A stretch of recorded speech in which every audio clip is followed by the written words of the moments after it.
त्योहार में जो बिहार के बच्चे बाहर से आए हैं, अगर बिहार में व्यवस्था नहीं बदली तो निश्चित तौर पर उनको अगले 10-15 दिन में वापस जाना पड़ेगा। वहीं गुजरात में, तमिलनाडु, दिल्ली, बॉम्बे की फैक्ट्रियों में जाकर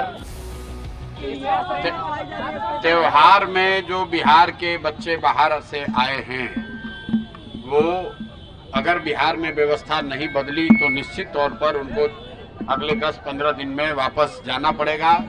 और वहीं गुजरात में, तमिलनाडु, दिल्ली, बॉम्बे की फैक्ट्रियों में जाकर जो नरक का जिंदगी लोग जी रहे हैं, उसी में फिर से उनको अपनी जिंदगी शुरू करनी पड़ेगी। लेकिन अगर लोगों ने यहाँ जो बात पिछले 3 साल में बताई गई है, अगर लोगों ने यहाँ पर बदलाव किया, जन स्वराज की व्यवस्था बनी, तो जो बच्चे भी लौट कर आए हैं, जो युवा साथी भी लौट कर आए हैं, उनको वापस जाने की जरूरत नहीं है। उनके लिए यहीं बिहार में 10, 12, 15 हजार रुपए के रोजी रोजगार की व्यवस्था 14 तारीख के बाद जन स्वराज की अगर व्यवस्था बनी, तो जो भी युवा छठ में घर आया है उसको वापस जाने की जरूरत नहीं है। उन सारे युवाओं से अपील कर रहे हैं कि आप अभी कहीं वापस मत जाइए, चुनाव के तक यहाँ रहिए। जैसे प्रशांत किशोर ने गली गली गांव जाकर लोगों को बताया, समझाया है, आप भी अपने गांव में प्रशांत किशोर बनिए।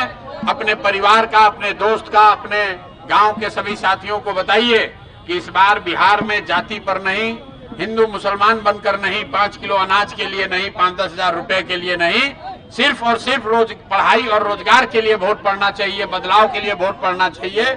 और अगर बिहार के बच्चों को उनके पीठ से मजदूरी का बोरा हटाना है, तो सबको स्कूल के बस्ता छाप पर वोट देना है, तभी बिहार में सुधार होगा। और अगर लोगों ने फिर गलती किया, फिर वही लालू के डर से नीतीश और नीतीश के डर से लालू को वोट दिया, तो जितने बच्चे अभी छठ में आए हैं, 10 दिन के अंदर चुनाव खत्म होगा, फिर उनको बस में, गाड़ी में, ट्रेन में जानवरों की तरह बैठकर वापस जाना पड़ेगा।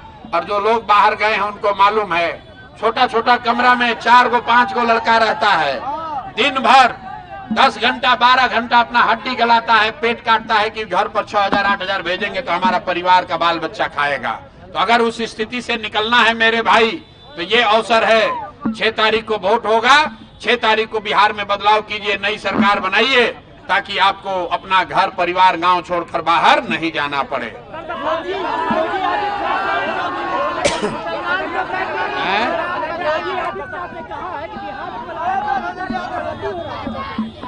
योगी आदित्यनाथ ने अगर ऐसा कहा है कि बिहार में पलायन मुद्दा नहीं है, तो योगी आदित्यनाथ न बिहार आए हैं, न बिहार के लोगों का दर्द उनको समझ में आ रहा है।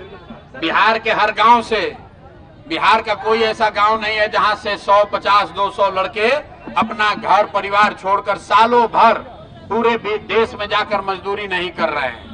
तो योगी आदित्यनाथ अगर कह रहे हैं कि बिहार से पलायन नहीं हो रहा है, तो बिहार का एक आदमी भी उससे सहमत नहीं होगा। योगी आदित्यनाथ खाली हिंदू मुसलमान उनको करना है। यूपी में तरक्की हो रहा है और बिहार हम लोग पीछे जा रहे हैं, तो ये लोग मजा ले रहा है।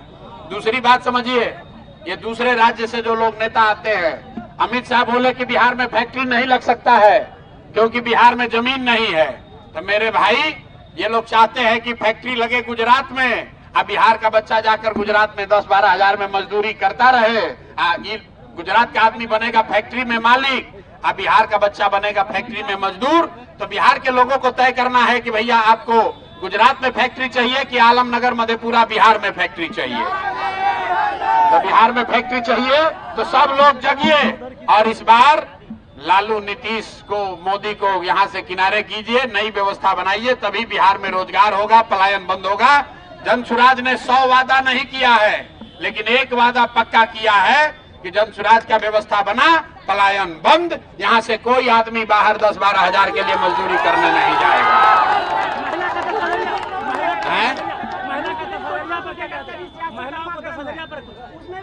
भाई, आप हिंदू हैं या मुस्लिम, अगर बिहार में रहते हैं तो क्या मुसलमानों के बच्चे बाहर मजदूरी करने नहीं जा रहे हैं? मुसलमान लोग को सुनिए, मुसलमानों को जब राशन कार्ड बना उनसे 2-2.5 हजार घूस नहीं लिया। तो जो जितना मुस्लिम पीड़ित है उतना हिंदू पीड़ित है। हम लोग हिंदू मुसलमान करके बांटिए मत। बिहार में जो गरीब है वो सब आदमी परेशान है और वो परेशानी का जड़ है लालू नीतीश। इनको हटाइए, नई व्यवस्था बनाइए, बदलाव जरूरी है। अगर रोटी को भी नहीं पलटिएगा तो रोटी भी जल जाएगा। यहाँ 25 वर्ष से एक नेता बैठा हुआ है, इसको हटाना है कि नहीं हटाना है? लोगों से पूछिए। सबको बदलाव चाहिए कि नहीं चाहिए भाई? बदलाव चाहिए ना?